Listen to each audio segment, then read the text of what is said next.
Hello friends, இன்றைக்கி நம்ம பார்க்க போகிற ரெசிபி என்னென்னா கோதுமை மாவை வச்சு ஒரு ஸ்வீட் ரெசிபி தான். இது வந்து கேரளாவில் ஃபேமஸ் பால் பன்னு சொல்லுவாங்க. அதற்கு தேவையான பொருட்கள் வாங்க பார்க்கலாம். நான் வந்து ஒரு கப் அளவுக்கு கோதுமை மாவை எடுத்திருக்கேன். அப்புறம் இந்த அளவுக்கு ஜீனி எடுத்திருக்கேன், ஒரு முட்டை, அதுக்கப்புறமேட்டு வந்து நல்லா காய்ச்சி ஆற வச்ச பால் வந்து ஒரு 3/4 கப் அளவுக்கு எடுத்திருக்கேன். அதுக்கப்புறம் சோடா உப்பு கொஞ்சம், அப்புறமேட்டு ஏலக்காய் பொடி ஒரு 2 பிஞ்சு அளவுக்கு எடுத்திருக்கேன். பால் பவுட்ரு யூஸ் பண்ணலாம், என்கிட்ட பால் பவுட்ரு இல்லை, அதனால தான் நான் பாலை வந்து திக்காக காய்ச்சி எடுத்து வச்சுருக்கேன். இப்போ எப்படி செய்யலான்னு பார்க்கலாம். இப்போ இந்த ஜீனியை வந்து நம்ம பால் காய்ச்சி எடுத்துக்கலாம். கம்பி பதெல்லாம் பார்க்க வேண்டிய அவசியம் இல்லை. இந்த ஜீனி நல்லா கரைஞ்சிட்டு லைட்டாக பிசு தன்மை வந்தோடனே நம்ம ஆஃப் பண்ணிடணும். ஒரு கப் ஜீனிக்கு வந்து நான் 2 கப் தண்ணி ஊற்றுறேன்.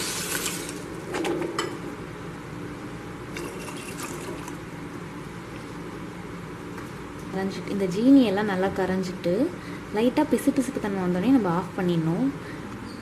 இப்போ பாருங்கள், ஜீனி நல்லா கரைஞ்சதுக்கப்புறமேட்டு ஒரு 5 நிமிஷம் கொதிக்க விட்டு நான் எடுத்து வச்சுருக்கேன். இது கூட ஒரு ஸ்பூன் அளவுக்கு ஜீனி சேர்த்துக்குவோம். இதை நல்லா கலக்கி எடுத்துக்கலாம். ஜீனி கரையிற அளவுக்கு நல்லா அடிச்சு விட்டு எடுத்துப்போம். இந்த ஜீனியும் இந்த முட்டையும் நல்லா கலந்து விட்டாச்சு. இது கூடவே நம்ம வந்து ஒரு ஸ்பூன் எடுத்து வச்சுருக்கோம்ல சோடா உப்பு, அதையும் இந்த ஏலக்காய் பவுடரையும் சேர்த்துக்கலாம். திக்காக காய்ச்சி எடுத்து வச்சுருக்கோம்ல பால், இதையும் சேர்த்துக்கலாம். இதையும் நல்லா கலந்து விட்டுக்கலாம். இப்போ நல்லா கலந்து விட்டாச்சு. இப்போ வாங்க இந்த கோதுமை மாவை நம்ம இதில் சேர்த்துக்கலாம். இது கூடவே இதை கொஞ்சமாக சேர்த்து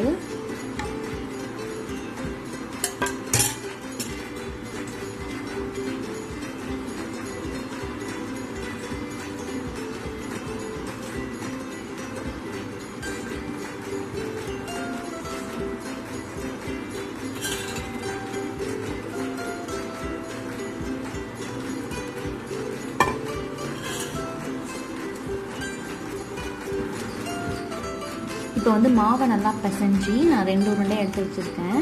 நல்லா சாஃப்டாக இது மாதிரி பிசைஞ்சுக்கணும். இதை வந்து நம்ம இப்போ சப்பாத்திக்கு தேய்க்கிற மாதிரி தேய்ச்சி எடுத்துக்க வேண்டியதான். சப்பாத்தி பதத்துக்கு தேய்க்க தேவையில்லை, கொஞ்சம் அதை விட கொஞ்சம் மொத்தமாக தேய்க்கணும். ஃபஸ்ட்டு மே மாவு கொஞ்சம் தூவிப்போம்.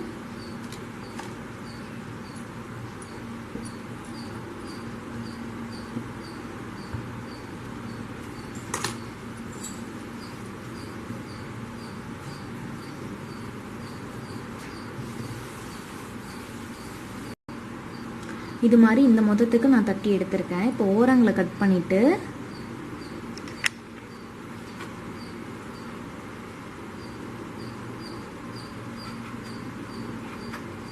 உங்களுக்கு எந்த ஷேப்பாவது பிடிக்கணும், நீங்கள் அந்த ஷேப்பில் கூட கட் பண்ணி எடுத்துக்கலாம்.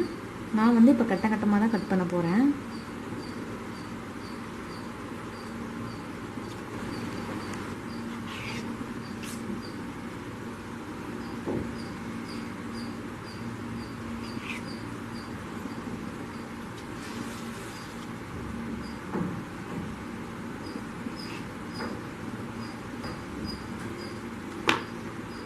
நான் அது இது மாதிரி கட் பண்ணி எல்லாத்தையும் எடுத்திருக்கேன்.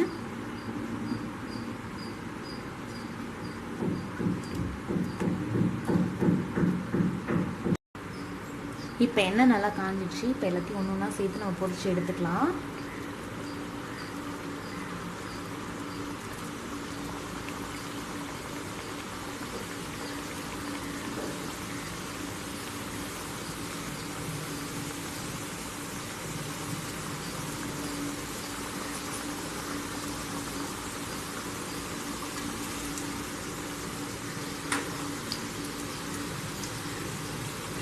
இப்போ இதெல்லாம் நல்லா பொரிஞ்சிடுச்சு. இந்த மாதிரி கலருக்கு வந்தோடனே இதுலேருந்து எடுத்தோடனே நம்ம சுகர் சிரப்பில் போட்டுடணும். சூடாகவே போட்டுடணும், அப்போ தான் நல்லாயிருக்கும்.